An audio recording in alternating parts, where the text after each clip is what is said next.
हरे राम राम राम हरे हरे, हरे कृष्ण कृष्ण कृष्ण हरे हरे, हरे राम राम राम हरे हरे, हरे कृष्ण कृष्ण कृष्ण हरे हरे, हरे राम राम राम हरे हरे, हरे कृष्ण कृष्ण कृष्ण हरे हरे, हरे राम राम राम हरे हरे, हरे कृष्ण कृष्ण कृष्ण हरे हरे, हरे राम राम राम हरे हरे, हरे कृष्ण कृष्ण कृष्ण हरे हरे, हरे राम राम राम हरे हरे, हरे कृष्ण कृष्ण कृष्ण हरे हरे, हरे राम राम हरे हरे, हरे कृष्ण कृष्ण हरे हरे, पुंडलिक वरदार विठ्ठल श्री ज्ञानदेव तुकाराम पंढरीनाथ भगवान की जय, माऊली ज्ञानेश्वर महाराज की जय, जगद्गुरु संत तुकाराम महाराज की जय, शांती ब्रह्म एकनाथ महाराज की जय, सच्चिदानंद श्रीपाद भगवान की जय, सच्चिदानंद रामदास भगवान की जय, अवधूत चिंतन श्री गुरुदेव दत्त सच्चिदानंद पांडुरंग सदानंद हे मज सवची राजे खरी म्या नाही केले, ऐसे जेणे जाण केले ते सुटला बा. आज या ठिकाणी हा 18व्या वर्षाचा वैष्णव मेळावा आणि या वैष्णव मेळाव्याच्या निमित्ताने आज या ठिकाणी सकाळपासून प्रवचन कीर्तन सेवा चालू आहे. आता जवळजवळ आज प्रवचन झाले असतील 18 ते सगळे व्हावे संपले, एवढं प्रवचन झाले नाही का. आणि म्हणून आपण या ठिकाणी तुम्ही नामाचा महिमा सांगितलं, तुम्ही शरीराचा महिमा सांगितलं, सर्वांनी सर्व प्रकारचं सांगितलेलं आहे. आणि हे सगळं जरी आपण करत असलो नाही का, नाम असला, सद्गुरू असला, नाही की ब्रह्मदेवही जरी खाली आला तरी आपलं कर्म जे आहे ना, संचित क्रियमानाने भोग आपल्याला आडवं आल्याशिवाय कधीही राहणार नाही. आणि त्यावेळेस मग आपल्या गैरसमज होण्याची शक्यता असते की आम्ही इतकं केलं, इतकं एवढं असून सुद्धा आमच्या वाट्याला हे का आलं. आणि म्हणून आपण काय होणार, सुखी दुःखी होणार, कष्टी होणार. त्याच्यापेक्षा नाही का काय ते माळ काढून टाकलेली बेरी असे अनेक प्रकारच्या डोक्यामध्ये वेगवेगळे विचार येते नाही का. आता मी बी म्हणतोय, आता सगळे मला गुरु गुरु म्हणतात, माझ्या इथं म्हणतात गॅप काढला, आता एवढं करून एवढं जर होत असेल तर काही करायचं, आता त्रास होतोच ना. आणि म्हणून मग मनामध्ये काय बी येडावाकडे येतं. तर म्हणून त्याच्यासाठी माऊलींनी या ठिकाणी सांगितलं की हे जे आहेत ना भोग हे येणारच आहे. कारण देह हे काळाचं खेळ नाही का.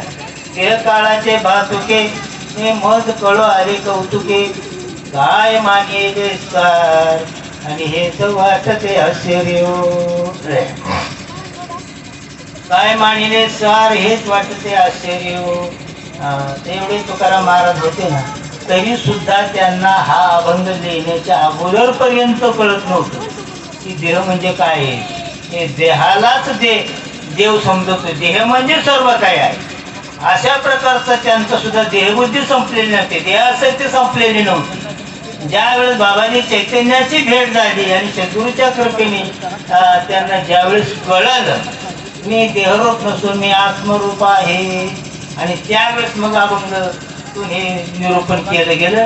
अरे माझं काहीच करणं, मला आत्ताशी माझ्या डोक्यामध्ये हा विषय आला की देह हे काळाचे भातुके, देह काळाचे खेळ नाही. आणि मला हे आज कळून चुकलं या ठिकाणी. आणि मला माझ्या पूर्वकर्माचा असा द्वेष मत्सर वाटतो, आणि मला त्याचा काय होतंय आश्चर्य वाटतं की कसं माझ्या डोक्यामध्ये हे बसलं नाही, कसं डोक्यामध्ये आलं नाही, आणि मी त्या देहाला भरलो.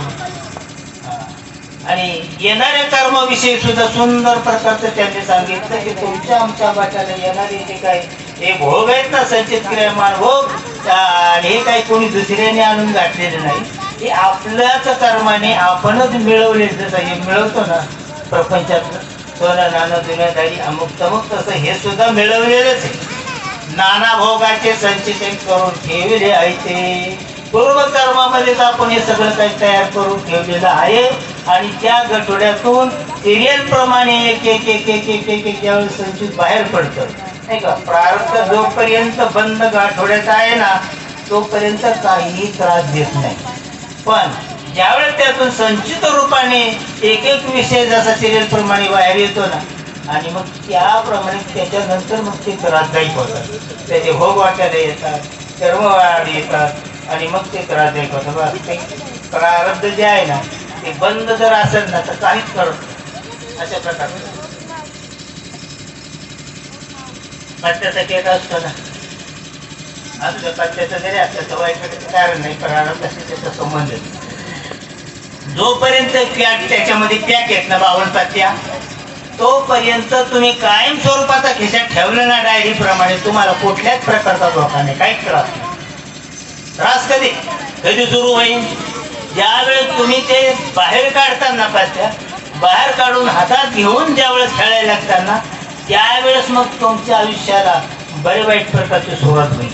पण जोपर्यंत आत आहे ना तोपर्यंत काहीच नाही ते करायचं. तसंच याचं आहे. आता ते स्वतः किती येतं पानं, तर त्याची पाने किती असतात? 52. सगळे एका सुरात 52 साठी एवढा जवळचा संबंध आहे आपला पत्त्याचा. काय ते 52 पाण्याचा जे काय विषय जो आहे ना, नाही का, ते 52चा जवळचाच प्रसार बराचसा झालेला नाही का. विकारी 52 आहे, 52 पानाचा पत्त्याचा केस 52 आहे. मातृका जे आहे ते सुद्धा 52च आहेत नाही का. 36 आणि 16 म्हणजे 12 कडे हे सुद्धा 52च आहे. आणि कोणीतरी आमच्या हे पुढे गेला कुंजीर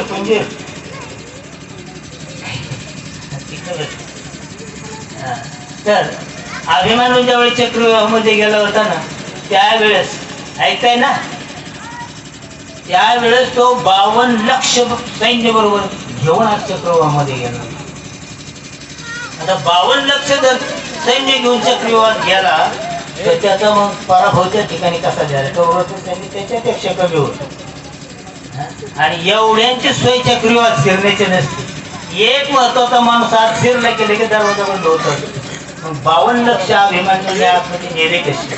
आणि 52 जणांची 52 लक्ष 7 असताना अभिमानूचा मृत्यू झाला कसा. लक्षात घ्या, शब्दाचे काय असते त्याच्यामध्ये शब्दाची कोटी असते. 52 लक्ष म्हणजे 52 लाख नाही.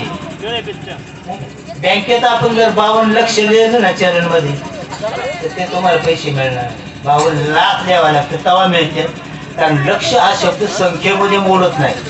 लक्ष हा शब्द टार्गेट करण्यामध्ये मोडतो. बरोबर आहे ना. हे टार्गेट करण्यामध्ये मोडतो. त्याचे आपण बाण सोडतो त्यावेळेस आपल्याला कुठे कशा तरी एखाद्या सध्यावरती लक्ष भेद करावा लागतो.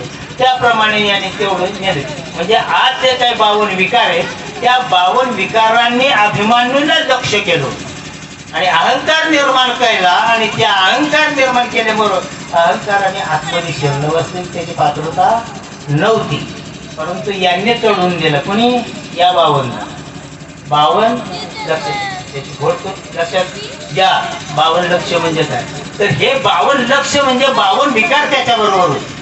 आणि 52 विकारांनी आत गेल्यानंतर या 52 विकारांनी त्याच्या अभिमानूला लक्ष केलं आणि त्याच्यामुळे त्याला ते मरावं लागलं. त्यांना अर्जुनाशिवाय आज कोणाचे सामर्थ्य जाण्याचं नव्हतं. सर्वजण सांगत होते तू जाऊ नको तरी सुद्धा गेल्याशिवाय राहिलं नाही. कारण आत्मी मंडळी जी ते माघारी फिरू देत नव्हते. काय अशा प्रकारचं होतं. आणि कृष्णाचं वय हे 5 वर्षाचं सांगितलं आणि राधेचं वय 52 वर्षाचं सांगितलं. किती 52.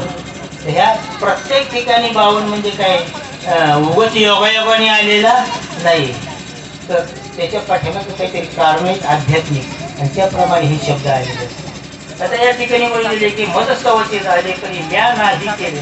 तुम्हाला हे जर त्याच्यामध्ये प्रपंचात जर राहायचं असेल तर प्रत्येक कर्म करत असताना ते कर्म भगवंताला अर्पण करायचे. ते मदस्तवची झाली तरी म्या नाही केले. असं ज्यावेळेस अर्जुना हे कर्म भगवंताला अर्पण मला अर्पण करशील ना त्यावेळेस तू याच्यामधून सुटशील. जन्म मागण्याच्या फेऱ्यामधून सुटशील नाही तर नाही. अर्जुना विचारले की बाबा हे अर्पण करायचं म्हणजे नेमकं काय. एखादी मंडळी थोडी बसतात थोडं 5 मिनिटं नंतर मग तुमचं प्रवचन चालू होतं. तर हे कर्म आहे ना, हे कर्म भगवंताला अर्पण करायचं. की हे कर्माचा करता मी नाहीये. त्याला आपण काय म्हणतो दुसऱ्या भाषेत, आपण याच्यापासून नामा निराळे करून सवरून नामा निराळा असं जे म्हणतो ना, तोच उपदेश या ठिकाणी केला. आपणच करायचं, परंतु त्या कर्माचा करता मी नाही, करता करीता तो परमात्मा नाही असं म्हणून सोडून द्यायचं. त्याची बाधा तुला होणार. अशा प्रकारे एक दृष्टांत सांगतो म्हणजे लक्षात येईल. एका गावामध्ये एक मुसलमान राहत होता आणि त्याला खाण्याचा खूप छंद होता. ऐकतं ना दृष्टांत? खाण्याचा नाद होता. काय खाण्याचा म्हणजे माळ्याच्या आधी जे होतं अंग तसं. आणि मग त्या असताना तो शेजारी पाजारी राहण्याचा राहिला. असे तुमच्या आमच्या सारख्याला असं कधी हाका मारायचं, या जेवायला आमच्याकडे असं. ते जायचे जेवायचे खावायचे बरेच वर्ष झाले. यांना लाज वाटायला लागले की याचं फुकटचं कवर खायचं, आता सावडतं फिरली पाहिजे. मग सोनाला म्हणले की आता तू असं कर, तू आमच्याकडे जेवायला येत जा. का आम्ही नाही दिवस तुझ्याकडे आलो, एखाद्या अर्धा दिवस तू म्हणजे काय हरकत येईल, पण आम्हाला हे करता येत नाही. हे सगळं काय तोडातोडी तू करून द्यायची. चालेल म्हणलं, मी करून देईन. करून त्यांच्या घरी जायचं, ते सगळं तोडातोडी करून द्यायचं, खायचं प्यायचं, घरी यायचं. आणि असं करता करता करता एक दिवस त्याला रात्रीचा दृष्टांत झाला. काय दृष्टांत झाला? तू जे पाप करतोस ना, या पापाला वालीने हे पाप तुला फेडावं लागेल, या पापाचं प्रायश्चित तुला भोगावं लागेल. आणि त्यावेळेस मग त्याला तो शॉक बसला. दुसऱ्या दिवशी लगेच त्याच्या गुरुकडे गेला आणि सांगितलं की असं असं मला दृष्टांत द्याला, मी असं कर्म करतो, या कर्मातून माझी सुटका झाली पाहिजे. त्याने सांगितलं की मग सोपा उपाय आहे त्याच्यामध्ये. गुरुने सांगितले की तू माळ घाल. तसं नाही, माळ सोडून बोल म्हणले. हे करून खाऊन पिऊन मुक्त झालो पाहिजे. म्हणजे असं कुठे शास्त्र आहे का म्हणजे काय? तरी पण म्हणलं 4 दिवसांनी परत मी तुला मार्ग जर सापडला कोरोनामध्ये तर सांगतो. गेला 8 दिवसांनी सापडले का म्हणलं? सापडलं. म्हणजे काय करायचं म्हणलं? ह्या लोकांच्याकडे तू जातो ना, त्यांच्या घरी नाही जायचं. म्हणजे त्यांना ते कोंबडं बकरं काय असेल तर देवळा पुढे आणायचं सांगायचं. आणि देवळा पुढे आणायला सांगितलं नंतर त्या कोंबड्याच्या मुंडक्यावरती पाय द्यायचं, त्याला पाणी आणायला सांगायचं, त्याचंच पाणी त्याला पाजायचं आणि त्यालाच विचारायचं कापू का म्हणून. तो जर काप म्हणला तर कापायचं, नाही म्हणला तर म्हणजे सोडून द्यायचं. असं जर केलं तर तो निश्चित 100% पापमुक्त होशील. यांच्या बोकांडीवरती ते सगळं काही पाप बसलं असं आलं तुझं. त्याच्यानंतर मग त्याने तो प्रयोग सुरू केला. प्रयोग सुरू केल्याच्या नंतर मग हे बाकीचे म्हणायला लागले, म्हणजे पूर्वी हा मुसलमान असा म्हणत नव्हता, आता हा असा का विचारतो कापू का म्हणून. म्हणजे आपण जर बारीक विचार केला ते पाप तर आपल्याला लागते. मग काय करायचं? बरं म्हणजे खाणं बंद करावं तर आपण आता खाणं बंद करू शकत नाही, म्हणजे माळकरी बी होऊ शकत नाही. मग आपल्या गुरुला आपण विचारू, हे खाऊन पिऊन या पापातून मुक्त कसं होतं? ते गेले त्यांच्या गुरुकडे. कोण असेल कसला त्याच्याकडे, म्हणजे असं असं काय करायचं म्हणलं. काय त्याच्यावर ते सोपा उपाय आहे. तो येतोय ना देवापुढं आला की देवापुढं नाही कापायचं. नाही देवा आपल्या घरी कापते ना, त्याला देवळा पडून कापायला सांगायचं. तिथे गेलं तर गुरुने सांगितले की इथं कापायचं नाही म्हणजे, तर देवाला हे चालत नाही, देवापासून लांब कापायचं नाही. मग यांनी एक दगड रावला तिकडे तुटात लांब आणि त्याला नाव काय ठेवलं? दैत ठेवलं. दैत लय हुशार माणसं. आणि म्हणजे याच्या पुढं कापायचं सगळं पाप म्हणलं याच्या बोकांडी बसत, खाऊन पिऊन आपण मोकळे होऊ. आणि गेल्यानंतर आता तिथं गेल्यावर दैताच्या पुढं मी यांनाच विचारायचं. आता दैत काय बोलतो काय? यांनाच म्हणायचं कापू का? हे काप म्हणायचं. काप म्हणलं की कापायचं. मेल्या मग विमानाला ते काय म्हणते त्याला यमाचे दूत मुसलमानाला मिळाले, त्याला विमानात घेऊन गेले, कारण तो सर्व कर्मातून मुक्त झाला. आणि मग यांच्याकडे आल्यानंतर हे म्हणजे नाही आम्ही पापमुक्त, म्हणजे आम्ही दैत्याच्या पुढं कापलं. गेले ते दैत्याकडे गेले. दैत्याने सांगितलं फक्त कापलं माझ्या पुढं, पण यालाच विचारा की तुम्ही विचारलं कोणाला? मला विचारलं की यांना विचारलो मुसलमान? नाही नाही म्हणजे यांनाच विचारलं होतं. मग माझ्या पुढं काय ठेवलं? म्हणजे पखाडं टाकली होती नुसती, मला काय घेणं त्याने काय पाप कोणाचं तुमचं तो विभाग काय असेल.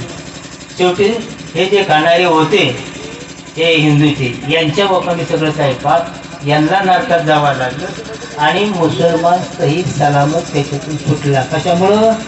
हे मजसवची झाले तरी नाही केली, कापाकापी त्यांनीच केली होती, सर्व कर्माला जबाबदार तोच होता, पण त्या कर्माची जबाबदारी त्यांनी स्वतःवरती घेतली नाही.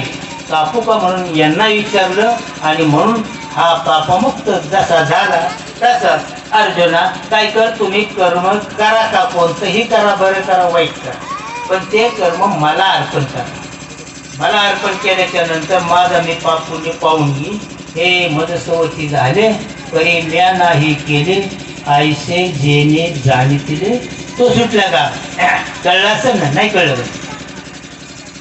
तर मावलेले एक एक कळायला 5-5, 6-6 दृष्टांत द्यावा लागेल तेव्हा कळायला नाही का? पायपा दूध मध्ये किती 7-8 दृष्टांत दिले तेव्हा कुठं तरी एखाद्या डोक्यामध्ये शिरत. अजून एक दृष्टांत सांगतो या विषयावरचा, म्हणजे आणखी कळलं तर कळलं. आणि ते डॉक्टर, आपण दवाखान्यात जातो, गेलो दवाखान्यामध्ये एका पेशंटला पाहुण्याला घेऊन आणि त्यांनी तपासलं, सगळं केलं, एक चिठ्ठी लिहिली म्हणजे या गोळ्या घ्या आणि मेडिकलमधून आणि घरी जाऊन 5 दिवस खा परत माघारी या. घेतल्या मेडिकलमधून गोळ्या, गेलो त्या गोळ्या खायला पाहुण्याने ते इतकं शरीर झालं त्याला रिॲक्शनचं काय म्हणते त्यातला आल्याच्या नंतर फार मरायला टाकलं त्याला, तिथून फार हृदयाला न्यावा. 2 लाख खर्च केले तेव्हा जिवंत कसा तरी राहिला. आल्यावर मग काय पाहुण्याने सांगितलं की हा जो काय मेडिकलवाला आहे रायकर भाऊ, तुम्हाला नाही का म्हणत, म्हणजे याच्यावर केस करा म्हणजे यांनी गोळ्या दिल्यावर. कुणी? मेडिकलवाले. केस केल्याच्या नंतर गेला कोर्टामध्ये ते आणि त्याला पिंजऱ्यामध्ये उभा केला. कोणाला? मेडिकलवाल्याला. म्हणजे तुमच्यावरती हा गुन्हा साबित होतो, तुम्ही गोळ्या दिल्यानंतर त्या गोळ्यामुळं हा जो काय पेशंट आहे याला 2 लाख रुपये खर्च आला, याची भरपाई तुम्हाला द्यावा लागेल. मेडिकलवाल्याने सांगितलं, हुशार होतात म्हणला मी याला गोळ्या दिल्याच नाही म्हणलं. आता मी यांनी चिठ्ठी दाखवली पुराव्याला द्यायची, त्यांनी ती चिठ्ठी पाहिजे आली म्हणजे दवाखान्याची चिठ्ठी. दवाखाना हे मेडिकल कोणाचं आहे? त्याला माझाच आहे. हे नाव कोणाचं आहे ना? माझाच आहे. याच्यावरच्या गोळ्या कोणी दिल्या? मला मीच दिल्या. मग तू काय सांगतो की मी गोळ्या दिल्या नाही? मी गोळ्या दिल्या नाही तर त्याच्या खाली सही कोणाची ते पहा. त्याच्या खाली सही डॉक्टरची होती. आणि डॉक्टरने उंदराच्या गोळ्या दिल्या तर कशाच्या ते मला माहीत नाही, फक्त त्याची सही होती. त्याप्रमाणे मी गोळ्या दिल्या. ते डॉक्टर जाणे आणि तुम्ही जाणे म्हणजे, आणि त्याला नेऊन तो सोडून दिला मेडिकलला. मग डॉक्टरवरती केस केली आणि डॉक्टर बरोबर त्याच्यामध्ये सापडला. कशामुळं? सहीची जबाबदारी घेतली, फक्त सही केली आणि पुन्हा सांगितलं की गोळ्या घ्यायच्या मला दाखवायला गेलं. म्हणजे एवढ्या बंधनामध्ये तो सापडला. तसं अर्जुना, ज्यावेळेस तू कुठल्याही प्रकारचं कर्म कर आणि ते कर्म करत असताना हे मनुष्यवची झाले परी म्या नाही केले, अशा प्रकारचा भाव ठेव. अशा प्रकारचं तुझ्या अंगाला कुठलेही कर्म अजिबात लागू देऊ नको. म्हणजे या सर्व कर्मातून तू सही सलामत सुटशील आणि या पाप पुण्यातून मुक्त होशील आणि कुठल्याही प्रकारच्या जन्ममरणाच्या बंधनात तुला सापडावा लागणार नाही. म्हणजे आलेच करायचे जैसे जळी जळीले शिंपे पद्मपत्र. मग अशी कोणीतरी सांगितलं ताचे होते काय पवळ? हा, पवळ ताते आहेत का? हा, पवळ तात्याने सांगितलं होतं मला. काय सांगितलं होतं? आळूचा दृष्टांत सांगितलं होतं. तो त्यांचा नव्हता, त्यांनी कोणाचा तरी ऐकला होता आणि तो इथं सांगितलेला. हा, तो वास्तविक तो काय ज्ञानेश्वरीचा दृष्टांत नाही, ऐकली दृष्टांत आहे. आणि तो हे जे काही कमळाचं झाड आहे ना त्या आणि आळूच्या मध्ये जमीन आसमानाचा फरक आहे. कमळाचं झाड उगवताना त्या पाण्यामध्ये उगवलेलं असतं आणि संपूर्ण बुडलेलं असतं आणि वर फक्त पानं जे असतात ते सुद्धा पाण्यामध्ये असतात. पान थोडं घुसकलं की ते कोरडी फट पडतात आणि पाण्याशिवाय एक क्षण सुद्धा ते राहू शकत नाही. आणि तुमचं आळूचं झाड एवढं पाण्यात गाडून जर खाली लावलं ना ते सोडून जाईल, टिकणार. आणि ते शुद्ध सरोवरामध्ये कमळाचं झाड असतं आणि आळूचं झाड ही गटारात असतं. हा त्यातला जमीन आसमानचा फरक. म्हणून त्या दृष्टांत जो आहे ना आळूचा हा दृष्टांत त्याच्यावर बसत नाही. फक्त पाणी ठरत नाही एवढ्याहून तो कमळाच्या तोडीमध्ये जात नाही. आणि मग तो दृष्टांत शक्यतो कोणी देऊ नका. आणि अशा प्रकाराने या ठिकाणी हे मनस्तवचे झाले तरी मी नाही केले आईसे जेणे मृत्यू सुटला. आता इथं बरीचशी पोरं गेलं हाई पाठाला सगळं जे बाणं तयार आहे नाही का, त्यांना 10-5 मिनटं आपण जास्त देऊ. आता मग सकाळ धरून ऐकायचं तुमचं तरी कुठं ध्यानावर राहिलं का ऐकायला तुम्ही जमलेलंच आहे काय. म्हणून माझी सेवा मी या ठिकाणी थोडक्यामध्ये संपूर्ण या पोराला उड्या मारायला बराचसा वेळ मिळेल. म्हणून या ठिकाणी तुम्ही सर्वजण आला नाही का. आमचे 10 कोंडी रात्रीचं डेकोरेशन पाहून चक्कर यायला लागली की कसलं होतं ते लाईटिंग खेळवलेली ते काय सांगायची नाही. हे त्यांच्या स्वतःच्या बुद्धीने करीत असतात. मी पैशासाठी मंडप नाही झालं. एवढं सगळं काय त्यांनी उत्कृष्ट प्रकारचं केलेलं आहे. आणि या ठिकाणी या तुझ्या परिवार त्यांनी या ठिकाणी रात्र काय आजचा दिवस म्हणजे असं नाही. जवळजवळ 2-3 महिन्यापासून चाललाय की जुळवाजुळी करायचं थोडंच नाही का. जरी सौजन्य कोणाचं असलं ना त्यांचं बी हात आहे. अगरबारे पाया पडावं लागतं बाबा तू हे कर तू हे कर तुझे ते कोणाला नाही. जे चॅप्टर असतात ना मेळावं करणार त्यांनाच फक्त जमतं. बाकी ते करून सोडून देतात नको नादी लागायला याच्या. अशा प्रकाराने हा या ठिकाणी उभा केलेला आहे. मंदिर बांधून सर्व काही केलेलं असते त्यांच्या आनंद जन्माची पुण्य आहे नाही का. गुरुनी फक्त त्यांना विषयी सांगितलं नाम दिलं आणि नामाचं चिंतन त्यांनी केलं नाही का. त्या ठिकाणी रात्रंदिवस अखंड ध्यान धारणा केली आणि त्यांच्या कर्तृत्वाने त्यांच्या पुण्याच्या योगाने त्यांना साध्य झालं.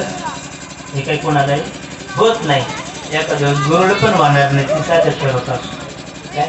एवढा संबंध हा पुण्याचा असतो. आणि म्हणून या ठिकाणी त्याच्यामुळं आज तुम्हाला सर्वांना एवढी सकाळपासून कीर्तन ऐकायला मिळाले हे नाही का. एक त्यांच्या आनंद उपकार आहे म्हणून त्यांना आपण लाख धन्यवाद देऊ त्या कार्यक्रमाविषयी आणि आभारही मानून संध्याकाळी सुद्धा उत्कृष्ट प्रकारचं आपलं आहे ना हरवणीचं यांचं खूप सुंदर अशा प्रकारचं कीर्तन गायलं. आणि म्हणून बहुसंख्येने आणखी सगळ्यांना घेऊन या आणि त्या कीर्तनाचा लाभ घ्या.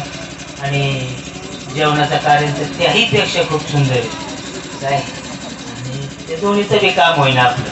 म्हणून आपण सर्वजणांनी या ठिकाणी आलो. तुमचं पण खूप आभार आहे नाही काय. असं एवढं मांडी घालून बसायचं तो पण आहे दिवसभर ते काय सगळे हिशोबातली माणसं आहे काय ते पुढे घेतात तर आता मीच बळबळ बसलो होतो उलटा पालता करून तर मला आपण उठून जावा. बाकीचे म्हणते हे गेले ना आम्ही काही रोजाने लावले बोलत बसलो होतो. आणि म्हणून हे जी सेवा आहे श्रीपाद बाबा रामदास बाबा आणि बलराम दादा यांच्या चरणावरती अर्पण करून आपण याच ठिकाणी सेवेला पूर्ण आणलो. पुंडलिक वरदा हरी